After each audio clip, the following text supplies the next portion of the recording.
नहीं डाली, अभी तक महिला ओबीसी नहीं हुई है, महिला ओबीसी झालेली नाही। हा ओबीसी नाही झालंय। 2019 2022 हे ओपन होतं। ओबीसी यायला पाहिजे होतं, ओबीसींवर अन्याय केलाच।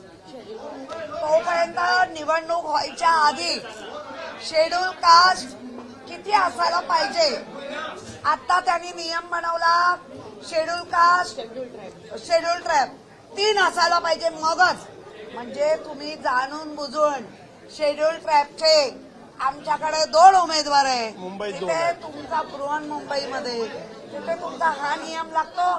याचा अर्थ लॉटरी ठरवून केली म्हणून या संपूर्ण लॉटरी सिस्टम आणि त्यांचा असलेलं निवडणूक प्रक्रिया याचा आम्ही धिक्कार करतो, निषेध करतो।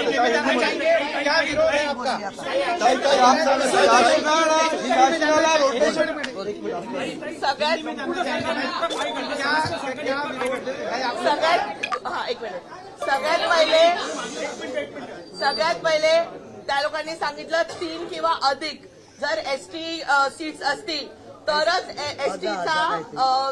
एसटीचा महापौर बसू शकतो। हे रूल पहिले आम्हाला कोणाला सांगितलं नाही किंवा आधी पहिले कोणी कधी डिक्लेअर केलं नाही, ठीक आहे। त्याच्यानंतर आता 2 वेळा ओपन कॅटेगरीमध्ये मुंबईचे महापौर बसले, ठीक आहे। तर मग आता जर ओबीसी तुम्ही रोटेशन वाईज काढले तर मग मुंबई त्याच्यामध्ये का नाही? का 2 ओपन कॅटेगरी ओबीसीवर अन्याय केला, ओबीसीवर मुंबईचा महापौर बसू शकला असता, एससीवर मुंबईचा महापौर बसू शकला असता। रोटेशन वाईज जर तुम्ही ओबीसीची कॅटेगरी काढली तर मग त्याच्यात मुंबई का नाही? 2017-2019ला मुंबईचा महापौर ओपन कॅटेगरीमध्ये बसला, बरोबर आहे? पक्षाचं माइंडेड बघून काढलंय, मग तुम्ही आता पक्षांचे माइंडेड बघून या लॉटऱ्या काढले, याचा अर्थ सगळं मॅनेज आहे। शासनाला उत्तर द्यायला तयार नव्हतं, फक्त जाणून बुजून लॉटरी सिस्टम काढत होते, जबरदस्ती करून प्रक्रिया चालू ठेवली। आम्ही ऑब्जेक्शन घेतलं, आम्ही जे काही प्रश्न उपस्थित केले त्या प्रश्नाची उत्तरं प्रशासनाला देण्यात आलेली नाही, त्याची उत्तरं देता आली नाही, त्यांनी लॉटरी सिस्टम चालू ठेवली आणि चिठ्ठ्या काढत होत्या। चुकीच्या बोलत होत्या। आमचा आरोप आहे ओबीसीवर शासनाने या गव्हर्नमेंटने अन्याय केला आहे।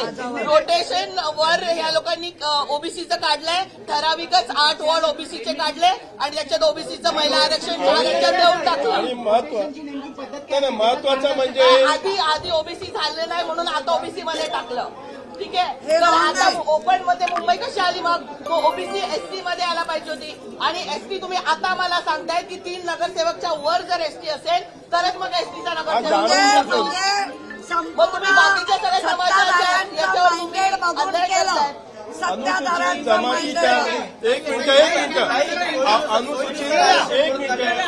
अनुसूचित जमातीच्या अनुसूचित जमातीचे 2च नगरसेवक आहेत, हे कारण देऊन त्यांनी 3 पेक्षा कमी असल्यामुळे हा नवीन नियम लावून त्यामुळे अनुसूचित जमातीच्या मुंबईला रिझर्वेशन देण्यात आलेलं नाही।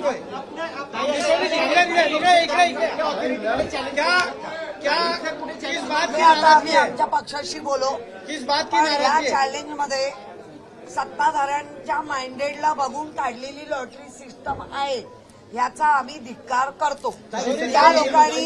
या लोकांनी ओबीसीवर अन्याय केलाय, या लोकांनी अनुसूचित जाती जमाती भटक्या जमातींवर पण अन्याय केला। मुंबईमध्ये तुम्ही कोण ठरवणार आहे? मग आधी डिक्लेअर करायचं होतं की 4 पाहिजे 5 पाहिजे तर काढू, तुम्ही आता सांगता की 3 नाही म्हणून आम्ही करत नाही। मग 2 तर आहेत ना, काढायची होती, एकाला नाही मिळालं तर मुंबई टाकली। याचा अर्थ जाणून बुजून ठरवून केलेली लॉटरी आहे, त्याचा आम्ही धिक्कार करतो। त्यात आम्ही बघतो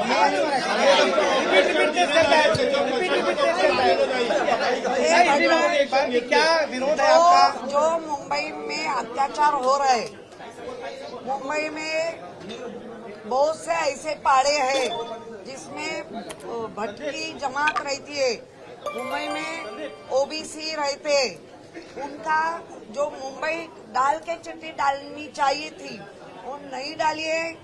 पक्ष का माइंडेड देख के उन्होंने जो किया है वो गलत है। इसका हम निषेध करते हैं।